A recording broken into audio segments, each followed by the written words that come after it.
Hello, Anthem. We're in a series called The Good Book, where we're looking at 40 important chapters in the Bible, not the 40 most important, just 40 important chapters. This past Sunday, we looked at Luke chapter 8, and we didn't get a chance to look at all of the 7 different things that are talked about in Luke chapter 8. So I want to talk about one that we didn't talk about on Sunday. It's found in verse 19 through verse 21. It simply says this, says, "Then Jesus' mother and his brothers came to see him, but he couldn't get to him because of the crowd. Someone told Jesus, 'Your mother and your brothers are standing outside and they want to see you.' Jesus replied, 'My mother and my brothers are all those who hear God's word and obey it.'" So let's start with the obvious here. Jesus had a family. He had a mother. He had a father. He had brothers and sisters. Now I know there's some parts of Christianity that will say that Jesus did not have any brothers and sisters. I have no idea how they come to that conclusion. If you're just a simple reading of the New Testament, we see that Jesus had brothers and sisters. In fact, one of those brothers is James. It was not an apostle, not the Peter, James, and John, not that James, but a different James who wrote the New Testament book of James that we have, was the half-brother of Jesus. So Jesus had a family, and he grew up in a family, and he had all of the things that are associated with a family. And here we have this situation where, remember, at the beginning of chapter 8, it tells us that Jesus is traveling with his 12 apostles, some other people, some ladies that we have some descriptions. We know one of them is Mary Magdalene. We know one of them Joanna.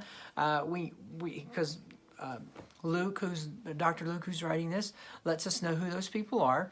And they're traveling, and they're going from town to town, and Jesus is presenting the gospel. He's preaching to say, hey, I'm the Messiah. Trust in me. I have this offer to you. I want your spirit to be reborn. I want your soul to be healed. And I want you to claim the promise of a physical resurrection one day, so you don't have to fear death or to realize that death is not the end. And so he's going and he's presenting the gospel to places, and he's one of these places. His mother and some brothers and sisters show up, and they let him know, hey, Jesus, your mom and your brothers are here to see you. And Jesus just says this kind of strange thing to us. He says, well, my mother and my brothers are all those who hear God's word and obey it. Now, is Jesus saying here that family is not important? No. Who created family? Yep. God created family, so he's not going to be against family here, right? And so this is he's not disparaging family. He's just saying, hey, there is something that actually is more important than family. We know that old expression that blood's thicker than water. Well, spirit apparently is thicker than family blood.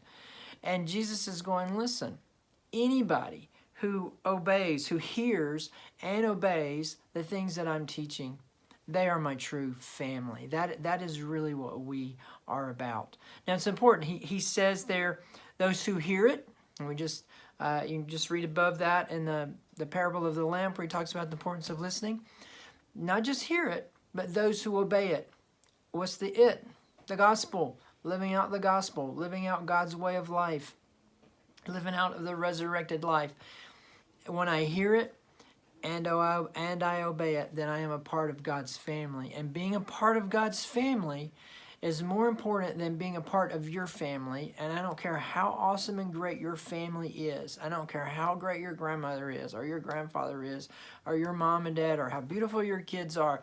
That's wonderful, and we're supposed to celebrate that, and we're in that, and we love them, and our family is the most important small group that we'll ever be in.